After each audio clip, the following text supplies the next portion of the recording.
नमस्ते दोस्तों, आप सबका हमारे YouTube channel one India great India में स्वागत है। दोस्तों, आज भारत और भारतवासियों के लिए एक बहुत खुशी का दिन है, क्योंकि एक भारतीय मात्र 35-37 इयर्स का यंग लड़का ट्विटर का CEO नियुक्त किया गया है। ये हमारे लिए बहुत बड़ी खुशी की बात है। पहले से ही बहुत सारी IT कंपनी के CEO इंडियंस थे, जिससे हमारा पड़ोसी मुल्क जल भुन रहा था। अब भी एक इसके ट्विटर के CEO बन जाने के बाद पराग अग्रवाल जो इंडियन हैं और वो CEO बनाए गए हैं, इससे पाकिस्तानी मीडिया में बहुत बड़ी हलचल है, बहुत बड़ी छटपटाहट है। उसको आप देखें और एंजॉय करें। आज एक बहुत बड़ी खबर है पूरे साउथ एशिया के लिए, पूरी दुनिया के लिए, और वो ये है कि पराग अग्रवाल ट्विटर के नए CEO जो हैं वो अपॉइंट हो गए हैं। ट्विटर के को फाउंडर जैक डॉर्से थे, उन्होंने बेसिकली ये कंपनी अब छोड़ी है और उन्होंने जैक अग्रवाल जो है वो उनकी पोजीशन ले गए हैं। और ये बहुत बड़ी खबर समझी जा रही है कि एक यंग लड़का, जस्ट 37 इयर्स का लड़का इस वक्त ट्विटर, और वो इंडिया से हैं।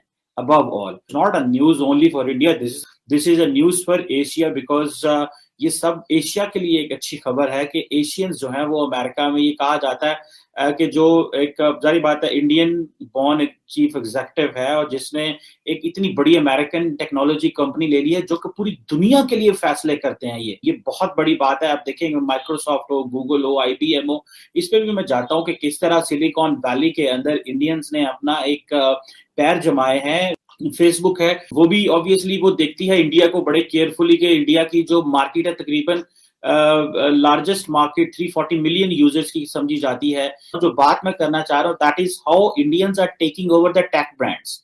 ये एक बहुत बहुत बड़ा जो है वो एक डेवलपमेंट है और ये that gives so much soft power to India. और ये एक ब्रांडिंग है, मैं समझता हूँ ये, और ये साउथ एशिया के लिए भी एक अपॉर्चुनिटी है। यहाँ के जो लोग हैं पाकिस्तान से, बांग्लादेश से, बाकी ममालिक से, उनके लिए भी एक अपॉर्चुनिटी है कि if the Indian youth can do, why they can't do. बहुत सारे और कंपनीज हैं दुनिया में जो जिसके हेड्स जो हैं वो इंडियंस हैं। जैसे सुंदर पिचाई जो है वो CEO है गूगल के। अब देखें कि वो again an Indian 43 year old क्या बंदा होता है, लेकिन किस तरह वो पूरी दुनिया में गूगल को बैठ के वो चीजें देख रहे हैं। फिर सत्या नडेला जो है माइक्रोसॉफ्ट के CEO हैं, शंतानु नारायण है वो एक CEO एडोब है। अब ये देखिए इतने बड़े बड़े ब्रांड हैं जिसके इंडियन जो हैं वो हेड हैं और वो इसको चला रहे हैं, डिफरेंट तरीकों से चला रहे हैं। और जैक डॉर्सन ने ये जो डेवलपमेंट कराई है जिसमें पराग अग्रवाल को वो अपॉइंट करके हैं। अब ये 37 इयर्स का जो लड़का है, ये इंडियन, ये पूरी दुनिया को बताएगा कि ट्विटर पॉलिसीज क्या हैं और पूरी दुनिया की जो लीडरशिप है they will be looking towards this.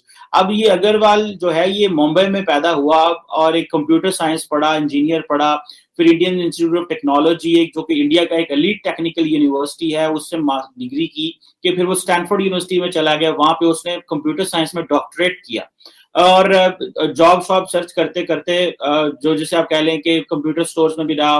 कहते हैं कि जब ये लड़का स्टैनफोर्ड में पढ़ रहा था, मिस्टर अग्रवाल, तो ये मैथ और थ्योरी को बहुत जो है वो इसकी बड़ी ग्रिप थी, जो कि जारी बात है that is the basis of computer science.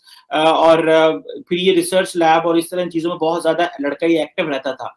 देखिए ये चीज होती है, मेरा ख्याल है this inspires the youth. Overseas Pakistanis के वोट की एक बहुत बड़ी अक्सरियत जो है, जो मजहब और वेस्टर्न वैल्यूज के दरमियान कंफ्यूजन का शिकार हैं। उनको ना ये समझ आ रही है कि हमारा वेस्ट में क्या रोल है और ना उनको ये समझ आ रही है कि पाकिस्तान की अगली शक्ल क्या होनी चाहिए। दूसरा, ये बार बार जो कहते हैं पढ़ी लिखी क्लास है, भाई ये पढ़ी लिखी क्लास जो होती है ना, यहाँ पे यूनिवर्सिटीज में जो कुछ पढ़ाया जाता है वो मगरबी नुक्ता नजर से पढ़ाया जाता है, जिसको पढ़ने से पहले इन्होंने कसम उठाई होती है कि इसको नहीं मानना हमने। क्लास में जाने से पहले दिन ये 2-3 दफा वुजू करके नमाज पढ़ के कसम उठाते हैं कि ये हमने इसका शिकार नहीं होना, ये हमने पढ़ना जरूर है लेकिन इस पे ईमान नहीं लाना।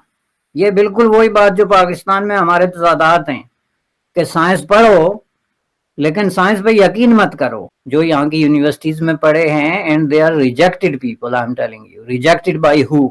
Rejected by the community in the universities. क्योंकि वो जिस तरह के ख्यालात लेके जाते हैं कि आपके इर्द गिर्द 400 आदमी बैठा हुआ है तो उनमें से जो है वो 380 काफर है, उसके कपड़े ठीक नहीं है, उसकी वैल्यूज ठीक नहीं है, वो मिसगाइडेड है, वो जहन्नम का ईंधन है, ये ख्यालात लेके आप जिस क्लास में बैठे हुए हैं वो क्लास रेसिप्रोकेट क्या करेगी आपको? ये चीजें जो है बगैर कहे, जिसको हम कहते हैं अनकही चीजें होती हैं, लेकिन ये एक्सचेंज होती हैं, ये फील की जाती हैं।